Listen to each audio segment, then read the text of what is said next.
Grâce aux avancées technologiques, on est passé de 4 personnes dans le cockpit des avions de ligne dans les années 50, à 3 dans les années 70, puis à 2 dans les années 80.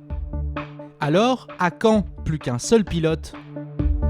Les acteurs aéronautiques y travaillent.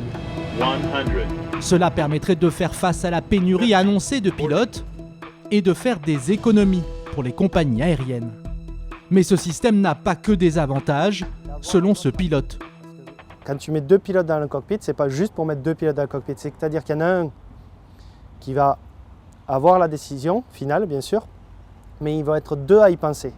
Et se dire, ok, j'ai pensé par exemple solution A, tu vas penser solution B, on vérifie nos points de vue et on prend la bonne décision ensemble. Et moi j'ai peur en fait finalement, c'est que dans cette boucle, si on met l'ordinateur, quelle va être la part de décision de l'homme, quelle va être la part de décision de l'ordinateur? Parce que si tu es tout seul finalement et que l'ordinateur te challenge avec ses infos, est-ce que finalement ça sera la bonne décision qui sortira? Parce que oui, le pilote reste la source numéro 1 d'erreur, mais c'est aussi, et on y pense moins, c'est aussi lui qui sauve l'avion de très nombreuses fois.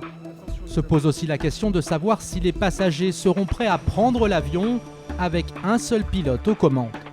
A priori oui, parce que j'ai l'habitude de faire confiance à la technologie. Pour autant, je ne serai peut-être pas passager du premier vol.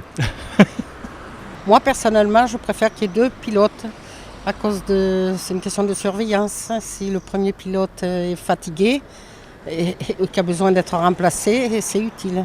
C'est plus rassurant en tout cas. Non, je ne suis pas pour. D'abord parce que ça supprime de l'emploi.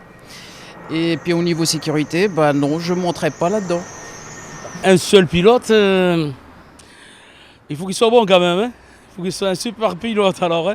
Non, il faudrait qu'il y ait au moins 2 personnes. Un pilote, copilote, c'est normal parce que même s'il se trouve mal le pilote à un moment donné, on est des êtres humains. Il peut perdre connaissance, il peut être mal dans quelque chose.